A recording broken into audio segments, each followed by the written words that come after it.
This is Ben and Billy from the Dillinger Escape Plan. And you're watching AMBY. Hey everyone, it's Alicia from AMBY, and I would like to welcome you to our interview with the Dillinger Escape Plan. Hello. Hi. How are you both doing today? Good.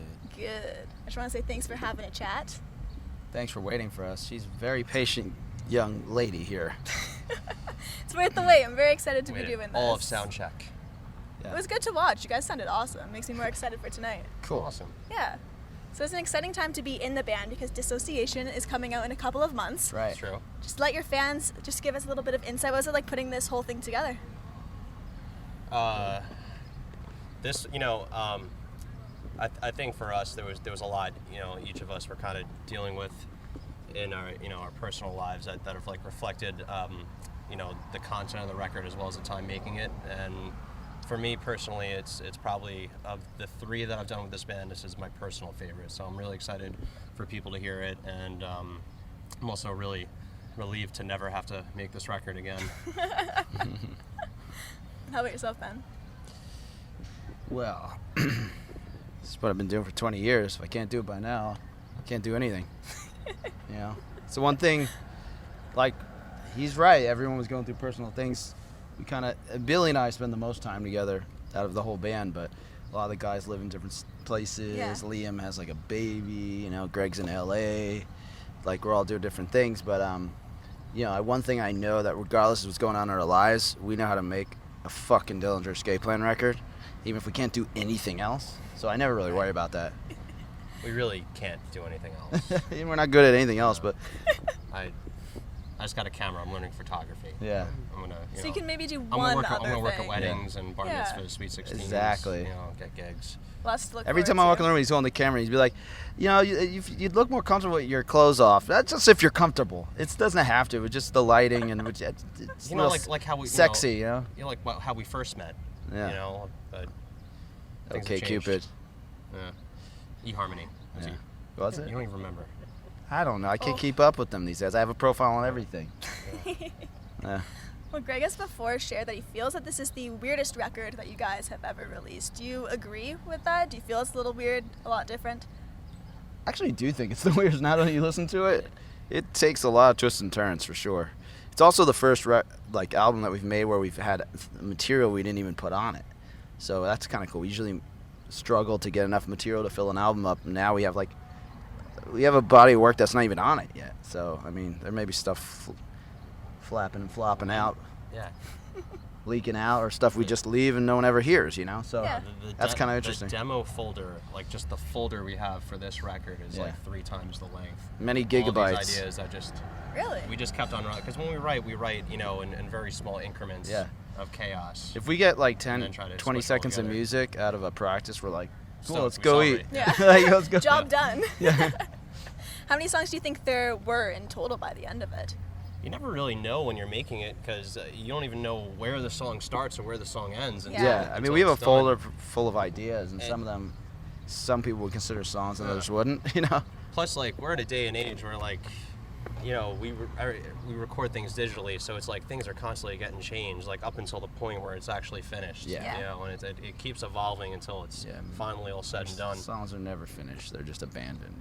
And then, we even, after it's all said and done, like, we'll develop them even further live, Yeah. which is interesting. This morning you actually posted some big news, which is that the band is going on an extended hiatus after this record is released. What was Yes. the deciding factor in wanting to do this? Well, I think I initially came up with that idea, but I've been doing this for a really long time, and it's all I've known for as long as I can remember. I've been doing this cycle for so long. I just feel like the same guy forever, and the truth is that we've never been in a better place as a band. We get along, we all are enjoying our personal lives, we can come together, and our shows are as great as ever. We feel this album is like really like next level for us. Everything's like incredible, and like our shows are great, and people are into us, and the love is there, and it's kind of like the scary thing and the most the most brave thing to do would be just to stop right now, because it's not like we have other things I have no idea how I'm going to pay my bills after this. It has nothing to do with like, oh, you know, we're just fading away or the shows aren't good or blah, blah. I was like, no, the shows are great. And, you know, but I think it's one of those things where like we know it can't go forever. Yeah. And I would personally, my whole thing was when I came to the guys, I remember calling Greg. I think I talked to you about it first. I felt maybe this was a good time to hang it up a little bit. Last year, we were talking about this. You know, I called up Greg and I was like, yeah, I think that this would be the really bravest, coolest thing to do. Would be like right now with this album, with everything going so great, just be like under our control. Just be like, this is done. Just going out with a bang, and I guess you're happiest, and just right? really just not like, just really committing, which is what we've always done, you know, taking risks and just committed to decisions. So, yeah, it's done. I appreciate you sharing it's that. It's done. But And you're now on this intimate club tour. It's the second night. You played Toronto last night. How did that go over? It was hot. hot. Hot in the heart. There's Liam. Hi, Liam. Hello. So, yeah, it was unbearably hot in there. Unbearably hot. And come on in. Welcome. Hey. Right in the hot. Right in the hot. Yeah, it was unbearably hot. And what else? What else about it? I think we're learning it was a very hot show. Well, it was like our first show in a really long time. Yeah. So to jump up there in those conditions, it was good training for the rest of this thing. You know, it was our dress rehearsal for the tour. Yeah. More so than anything. It was the first time that we all played together as a 5-piece. Yeah. In a little Our bit. first show is always our first practice, too. Yeah. Okay. We live so far apart that Yeah. like only, you know, 2 or 3 of us can actually practice at a Yeah. time. Yeah. If we're lucky. Well, obviously this band can fill much larger venues. What was the whole thought process behind wanting to do this intimate club run? Was it to kind of get closer with your fans? Was that it in a sense? Well, like, I mean, we've always done these kind of things. It's periodically. One of the greatest things about being in this band is we're a band that could go do this. We can play like a fairly big club, or then we'll go open for Nine Inch Nails and Soundgarden or Deftones, and play much larger places. And there's really not many bands that could like have that enjoyment of doing that kind of spectrum of venues, and this kind of diversity of music, and just so we've been really lucky to be in this creative space in this position. Actually, I love shows of this capacity. Yeah. Like, more than anything. Yeah. I mean, they're usually like you get your most passionate fans, most receptive, you know, like response at the shows, and And we knew that this was going to be an announcement, was going to be happening. We've known for a while, and we knew before we did these bigger tours and shows where, you know, it's going to be barricades and all that stuff. We wanted to make sure we had some time to do this. Yeah. Well, I've seen tons of footage, and you're just known for having absolutely wild performances. That's what I was going to say to you. Yeah. I've seen your footage. Wild. Wild, absolutely wild. But the reason I bring that up is because when I was looking things up, since tonight's my first night actually witnessing a Dillinger show live. Uh-oh. There are compilations out there that are 20 minutes long, just full of crazy Oh, really? moments. Oh, really? I was going to say, have you ever watched them or kind of, you know, just for a laugh? I lived them, man. I didn't know if you looked back and were like, how can we maybe top that? Or No. Honestly, it's like when we look back at old footage, it's kind of crazy to see that it's like even crazier now. Yeah. Like you'd think it would be like, oh, they slowed down. they're winding down a little bit. And it's awesome because I look at like people used to say Dillinger used to be so crazy when I was there back in the day, and I look at those videos, I'm like, we're way crazier now. It's just like the memory just grows, the legend of like, you know, it's kind of like a telephone, like it just gets bigger and bigger. But like the truth is like the shows are way more intense now than ever. So it's cool to see the history of it and feel like we're still in it, you know. That's awesome. I just want to do a little quick fire round with the two of you. Yeah. All right. So when you aren't focusing on music, what is your favorite thing to do? Photography, walks on the boardwalk. I don't know. I don't even know what else, because like when I'm not doing or working with this band, I'm working on other projects, and you know him too. We don't really do much else. I don't even know how to music answer that machines. question. Oh, you have a golf cart.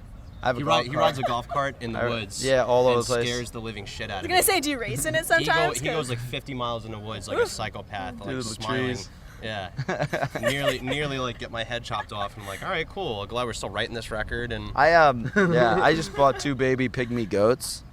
there's that. Okay. Yeah. They're very adorable. Aw. I'm gonna breed them and make more babies, and then like probably bottle feed them and make them just want to. I'm gonna be their mommy. That is adorable. I've been be their submitting mommy. for Wheel of Fortune. Yeah. Wheel of Fortune. Just, And for the next one, what's a band t-shirt that you own that you know you're never going to be able to throw out? Oh, I lose every shirt. Do you really? Literally, like this shirt, I will probably, even though I love this shirt, I'll probably lose it. I had so many amazing shirts I've it's- lost on the road throughout. I had this amazing Hershey Park shirt. It was so soft. It had a little Hershey Kiss on it. I lost that. Got stolen. Well, Still have your Dre shirt? I do. Do I still You have got that another one of Dr. those. Dre shirt? Yeah. I had a great Dr. Dre shirt. I lost it. I got another one. I think I lost it. But that was a good one. How do you guys keep losing things? Just leaving them behind in When you hotels? are or- in a Hoarding different it. place Yeah. every Yeah. day, and you take something off sopping wet and just put it down It's like, somewhere, I'm done with you you. often just walk away from it and forget it. You Yeah. know? But It's like It's you're hard. subconsciously discarding it. yeah, we don't often have a place to put our stuff because when we're on the road, it's just like, you don't have like a draw Yeah. or something. Yeah, just goes thrown in the back of something, But yeah. And what's How about you? From me? Yeah, Band t-shirts? yeah. Backstreet Boys, No. Spice Girls. That was my first concert. I knew it. Yeah. That's why I corrected it. Had to admit it, but yeah. And just for the last one, if you could have dinner with any celebrity or another artist, who would you invite? Besides you, Aw. Any artist or something. I've had dinner with a lot of my favorite people. I Have have to you? say, yeah. I've been lucky enough. Yeah. I'm more of a breakfast guy. So I'd probably It's a invite wrong someone to question. Sexy, I'm sorry. sexy Yeah. answer. So I don't know. How about dinner and breakfast? I gotta invite my mother to breakfast. I Oh. haven't done that in a while. Okay. Probably, yeah. Maybe my dad too. Both of them. My parents. I'll invite my Sounds parents. Yeah, lovely. they're famous. They're to me. famous. They are famous. His dad's an amazing pianist. Hear that, Dad? His dad's an amazing Talking pianist. about you. Yes. Oh, me? Yeah. Who would you invite? Like alive or dead? Did you say, or just You can do alive? either. Dead might not be as fun, but All right, let me see. Alive. This is, I feel like I'm getting in a lot of trouble with most of these questions. But I don't answer them. I don't answer questions. Who would I say? That's it. Billy, you know me. You? Who would I want to have You've dinner been to with? dinner with everyone you want to. So how about from the people you've been to dinner I with? mean- What was one of your favorites? How about that? Do a little switcheroo. Oh, you know who I would have liked to have dinner with? Prince Okay. Yeah. and David Bowie. David Bowie. Prince and David the Bowie same together. time. Yes. That's who I would have liked to have dinner with. All right. Well, just to wrap things up today, I want to bring it back to the fans. Anything you want to say to all of them who'll be viewing? You know, it's amazing to be in a position where you've been in a band long enough to start to see your fans like grow up and be normal, real people. And it's like always blows my mind the people who are fans of Dillinger. I always think nobody likes us, nobody cares. Every show, I think everyone's there to hate us. I'm still nervous every night we play. So like anytime, I find out about people who are fans, sometimes I'll go in a bank and the guy will be like, "Oh, Dillinger, blah, blah, blah." I'm like, "What? You're wearing a tie," or like, it's like, it blows my mind. So just thank you all for being so supportive throughout the years. Awesome. And I just want to say thank you so much for your time today. We really do appreciate Thank it. you. Thank you for your Thank you. patience. Cheers. Thanks so Thank much. you. And remember, to everyone viewing, you can visit us at musicblogger.com for all exclusive interviews, features, videos, and so much more with your favorite bands. Da-da-da! See you next time.